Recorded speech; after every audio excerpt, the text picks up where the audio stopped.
डाल दो यार। नमस्कार। हमारी इस खास पेशकश में आपका स्वागत है। मैं हूं राजीव मिश्रा। आज मैं क्रिकेट का मक्का यानी लॉर्ड्स के मैदान पर खड़ा हूं, जहां पर इस सीरीज का तीसरा टेस्ट मैच खेला जाएगा।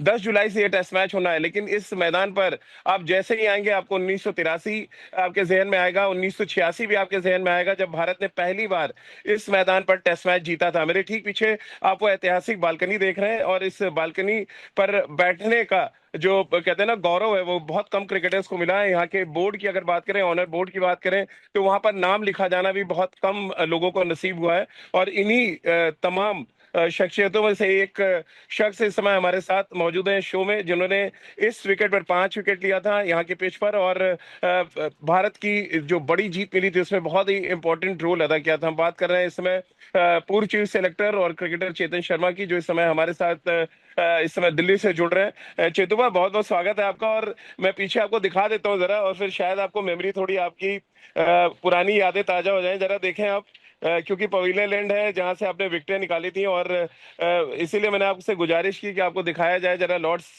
का मैदान। दोबारा से वो कुछ खूबसूरत यादें जो है आपके जहन में आ जाएं, फिर हम इस चर्चा को शुरू करते हैं। चेतु भाई, पहले तो ये बताएं कैसे आप देख रहे हैं इस टेस्ट सीरीज को, एक एक की बराबरी पर। और हम इस समय लॉर्ड्स आ चुके हैं, जहां पर बहुत ही इंपॉर्टेंट टेस्ट मैच 10 तारीख से खेला जाएगा। राजीव, सबसे बड़ी बात ये है कि वापसी करना हर समय कहते हैं ना थोड़ा मुश्किल होता है। और वापसी अगर जी। आप 370 रन से अधिक से जीत हासिल करके आए ना दूसरे तीसरे टेस्ट मैच में, इससे बड़ी बात नहीं हो जी। सकती। और जैसी क्रिकेट भारतीय टीम ने खेली है, मतलब पिछाड़ दिया इंग्लैंड को। अब यहाँ से जो कॉन्फिडेंस लेवल भारतीय टीम को मिला है, और मैं यही कहूंगा कि और मक्का ऑफ क्रिकेट में आप खेलने जा रहे हैं तीसरा टेस्ट मैच, और इससे बड़ी बात क्या हो सकती है। तो मुझे पूरा विश्वास है कि भारतीय टीम बहुत अच्छा प्रदर्शन करेगी। और जी। जैसी भारतीय टीम की बल्लेबाजी में दमखम है, उसमें मुझे कोई डाउट नहीं। और बुमराह की वापसी के बाद कहते हैं ना, एक जी। बहुत बड़ा एडवांटेज भारतीय टीम के पास आता है। मुझे फर्क नहीं पड़ता कि दूसरे छोर से कौन खेल रहा है, मुझे ये जी। फर्क पड़ता है कि क्या हमारा बुमराह खेल रहा है कि नहीं खेल रहा।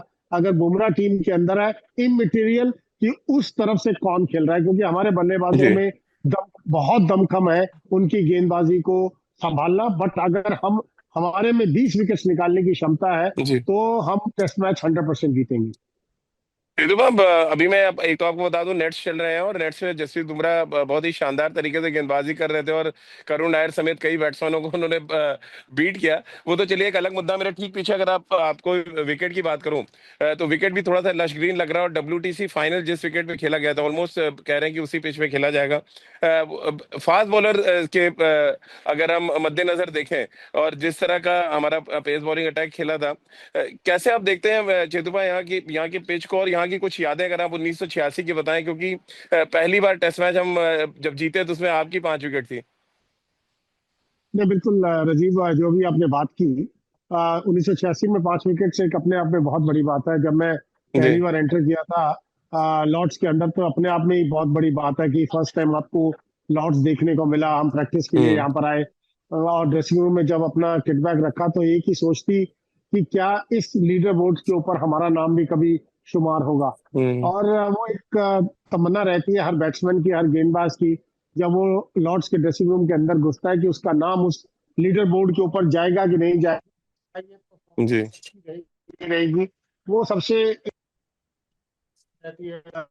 और उसके बाद मेरा नाम आप वहां पर है, सभी लोग फोटो खींच के कब जाओ आपको भेजते हैं, तो आपका सीना चौड़ा हो जाता है, मतलब मजा आ जाता है। तो यही मैं चाहूंगा कि बहुत भारतीयों का नाम है उसके ऊपर, और 2025 में भी कम से कम 2 गेंदबाजों का नाम उस लीडर बोर्ड के ऊपर आए, तो आप ये टेस्ट मैच जीत रहे हैं 100%। चेतुपा, क्योंकि यहाँ पे अक्सर बात होती है पवेलियन एंड से जो गेंदबाजी करी है उस स्लोप के बारे में बात होती है, कैसे आप देखते हैं? और क्या उस एंड से गेंद को बाहर निकालना थोड़ा मुश्किल होता है? अंदर तो नेचुरली कहते हैं और आते हैं, और आपका जो आपने क्लीन बोल्ड किया था माइक गेटिंग को, आज भी हम सबके जहन में वो तस्वीरें हैं। कितना मुश्किल होता है उस एंड से गेंद को बाहर निकालना? यानी मेरे ठीक पीछे जो पवेलियन एंड हम देख रहे हैं, जहां से एक लॉन्ग रूम बना हुआ है, उसके बारे में आपसे पूछूंगा। लेकिन पहले ये बताएं, कितना मुश्किल होता है उस स्लो पे गेंद को बाहर निकालना? थोड़ा मुश्किल है राजीव, मैंने शुरुआत वहीं से की थी, थोड़ा स्ट्रगल किया था। देन मेरे कोच श्री देशप्रिय मजाज जी ने कहा कि अप द हिल गेंदबाजी करो, तो मैं अप द हिल गेंदबाजी जब की, तो 3 विकेट्स अप द हिल, जिस एंड पर आप खड़े हैं इस एंड से जब मैंने गेंदबाजी की तो वहां 3 विकेट्स लिए। और देन फिर जी उसके बाद जब एक बार आप एडजस्ट हो जाते हैं तो देन आपको वो स्लोप का आइडिया हो जाता है। लेकिन जी। इनिशियल जो स्लोप का इतना ज्यादा आइडिया नहीं होता अनलेस आप उस ग्राउंड पर कम से कम 2 4 5 बार खेल चुके हो। तो ये मैं हम्म। कहूंगा कि स्विंग करना मुश्किल नहीं है, बट थोड़ा सा यूज टू होना बहुत जरूरी है। जितनी जल्दी आप यूज टू होंगे उतना बेहतर रहेगा आपके लिए। क्योंकि चेतुबा आकाशदीप यहाँ पे खेले नहीं है टेस्ट मैच, प्रसिद्ध कृष्णा खेले नहीं है, कितना मुश्किल होगा। जसप्रीत बुमराह तो खेले हैं यहाँ पर। ये आकाशदीप के लिए क्या कुछ सजेशन आप देना चाहेंगे, जिस तरह की गेंदबाजी उन्होंने की, और वो जो मेहनत उनकी गेंदबाजी में नजर आ रही थी, हर कोई चर्चा कर रहा था वेस्टर्न में। आपका, क्योंकि आपने भी 10 विकेट वहां लिए थे, फिर आकाशदीप ने 10 विकेट लिए, और हर किसी के जहन में एक ही नाम आ रहा था कि चेतन शर्मा भी कुछ इसी मेहनत के साथ ऐसी फ्लैट ट्रैक पे गेंदबाजी करते थे। नहीं देखिए, बहुत अच्छी गेंदबाजी थी आकाश ने, मजा आया देखकर मुझे। और जी। जिस तरह की उनका जो जज्बा देखकर मुझे बहुत अच्छा लगा कि आपको जब मौके मिलते हैं मौके को कैसे भुनाना वो साफ नजर आ रहा था। और जब उन्होंने हम्म। विकेट निकाली और उन्होंने इशारा किया कि I am here to stay, तो बिल्कुल बहुत बढ़िया बात है। देखिए, आप विकेट्स निकालेंगे, you are there to stay. और सबसे इम्पोर्टेंट है कि ऐसे लड़कों को हल्लाशेरी देनी बहुत जरूरी है। और मैं यही जी। कहूंगा कि आकाश का जो अग्रेशन है, जो उनका रनअप है, और हवा में ऑन एयर में स्पीड बहुत अच्छा, और पढ़ने के बाद जो ऑफ द विकेट मूव करता है, दोनों तरफ हम्म। मूव किया है। मतलब जी दोनों तरफ इस तरह मूव मूव किया है, जो मैंने किसी और गेंदबाज का मूव होते नहीं देखा राजीव। आप आउट स्विंग के लिए जी। खेल रहे हैं, बॉल इन स्विंग हो रहा है, आप इन स्विंग के लिए खेल रहे हैं, बॉल आउट स्विंग हो रहा है। तो ये खासियत है। और अगर इसी तरह वो चलते रहे, मुझे कोई डाउट नहीं है कि 25+ विकेट्स होंगी इस सीरीज में आकाशदीप की। आप चेतन भाई, मुझे पता है कि आपको भी जाना है। आखिरी 3 सवाल है मेरे। एक सवाल तो शुभमन गिल, यशस्वी जायसवाल जैसे बल्लेबाजों के लिए एज अ बैट्समैन कितनी दिक्कत होती है जब आप ऐसी स्लोप वाली पिचेस पे खेलते हैं, उसमें टेक्निक का एडजस्टमेंट कितना जरूरी है? और सामने जब आप देखेंगे जोफ्रा आर्चर और गस एटकिंसन भी अब टीम में आ गए हैं इंग्लैंड की। राजीव, थोड़ा सा अब डिपेंड करता है कि देखो, जितना मैं पीछे आपके देख रहा हूँ कि पहले देख रहा था हार्ड रोलर का इस्तेमाल किया जा रहा है, हैवी जी हैवी रोलर का, मतलब हैवी रोलर का जी। इस्तेमाल किया जा रहा है। तो घास कितनी होगी, ऑफ द विकेट कितना मूव करेगा। अगर ऑफ द विकेट मूव किया उस स्लोप के साथ तो थोड़ा समस्या जरूर रहती है। लेकिन तभी मैंने कहा ना, वो गेंदबाज के लिए भी थोड़ी समस्या रहेगी और बल्लेबाज के लिए भी समस्या रहेगी। वो हम्म। अपने आप को एडजस्ट करना है। और यशस्वी जायसवाल जिस लय के साथ खेल रहे हैं, और केएल राहुल उनके साथ, इतना एक्सपीरियंस है केएल राहुल का, जब आपस में बातचीत करेंगे मुझे लगता नहीं है कोई ज्यादा समस्या होगी। जोफ्रे आर्चर की बात है, थोड़ा क्विक है, एयर में भी क्विक है, ऑफ द विकेट क्विक है। वो मतलब हम्म। सभी खेल चुके हैं राजीव, इनको बताने की जरूरत नहीं। बट मुझे बल्लेबाजी में कोई चिंता नहीं है, आप सच मानिए। मुझे बल्लेबाजी हम्म। में भारतीय टीम की कोई चिंता नहीं है। मुझे बस सिर्फ इतना है कि 20 विकेट्स निकालने एक टेस्ट मैच जीतने के लिए, वो बहुत जरूरी है। और जी। जसप्रीत बुमराह की टीम में वापस आते ही ना वो कॉन्फिडेंस आपका दुगना हो जाता है कि आप 20 विकेट निकाल लेंगे। बस आप रन बनाइए आगे, Jasprit Bumrah and company will definitely win us the game. Sidhu ma'am, क्योंकि लॉर्ड्स में मैच है, अब हमने एडमिस्टन में देखा 2 स्पिनर खिलाए गए थे। एज अ चीफ सेलेक्टर आप 11 क्या देख पा रहे हैं यहाँ से? क्या आप एक एक्स्ट्रा बैट्समैन खिलाएंगे यहाँ पे, या सेम कॉम्बिनेशन के साथ जसप्रीत बुमराह अंदर आएंगे, मे बी प्रसिद्ध कृष्णा बाहर बैठे हैं? देखो, जितना मैंने मुझे लग रहा है कि आप जसप्रीत बुमराह अंदर आएंगे, हो सकता है प्रसिद्ध कृष्णा को जी बाहर बिठाना पड़े। और आपको एक ऑलराउंडर को बाहर बिठा के कुलदीप यादव को खिलाना चाहिए। जी। मतलब मेरी ये सोच है कि अगर आप नीतीश राणा, नीतीश रेड्डी, या वॉशिंगटन सुंदर, मुझे लगता जी है नीतीश रेड्डी के स्थान पर अगर आप कुलदीप यादव को खिलाएंगे, वो एक एडवांटेज आपको देगा। क्योंकि बहुत डिपेंड करता है जी विकेट के ऊपर। अगर ये बहुत ज्यादा जी। ग्रीन टॉप होगा, देन हो सकता है आप माइट बी ना स्पिनर के साथ खेले। बट वॉशी बहुत जरूरी है आपके लिए। वो गेंदबाजी ठीक करते हैं, बल्लेबाजी कर लेते हैं। बट अगर आप कुलदीप को खिलाएंगे, एक एक्स्ट्रा एडवांटेज मिलता है। 5वें दिन, चौथे 5वें दिन जैसा मर्जी विकेट हो, बॉल जरूर जी। टर्न करेगा। और जब टर्न करेगा तो कुलदीप यादव, मैंने देखा कुलदीप यादव को फ्लैट ट्रैक्स के ऊपर विकेट्स निकालते हुए।